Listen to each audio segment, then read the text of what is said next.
kung gaano kabigat ang isang buong dalupapa. At hanggang sa malinis na, kung gaano siya kabigat pag malinis na.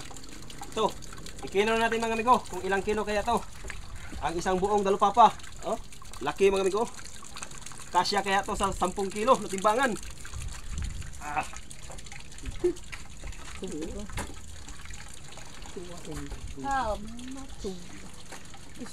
Mahigit sa 11 kilos mga amigo. Yan o, mahigit sa 11 kilos ang buong dalupapa mga amigo. Yan o. Yan ang 10, 11. Mahigit sa 11 kilos mga amigo. At kunan natin ang ulo at saka laman loob mga amigo, kung ilang kilo kaya siya.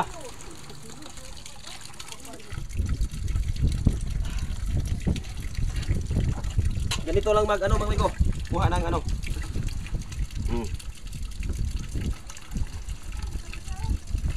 Oh, kuha ng ulo mga amigo. Wala ng laman loob at saka ulo. Ilang kilo kaya ang nawala?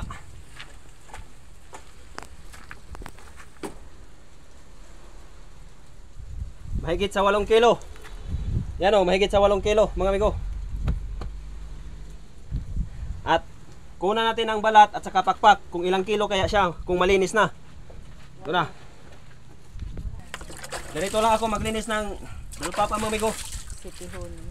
Unang-una dito sa gilid. Sa gilid ha. Hiwaan nyo sa gilid.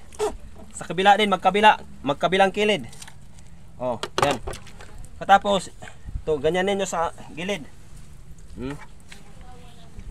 Ganyan lang. Sa kabila din. Kamayin nyo lang mga amigo.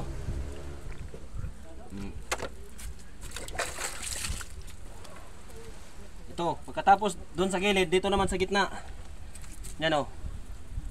Puti na mga amigo. Ilapit mo. Yan lang mga amigo, paglinis. Pagkatapos kunan, gamitan nyo ng kutsilyo. Ganito o. Yan. Ganyan lang kadali mga amigo. Maglinis ng isang dalupapa. Gilid na naman.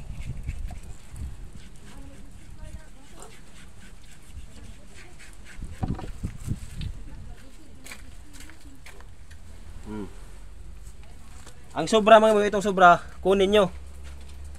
Ano?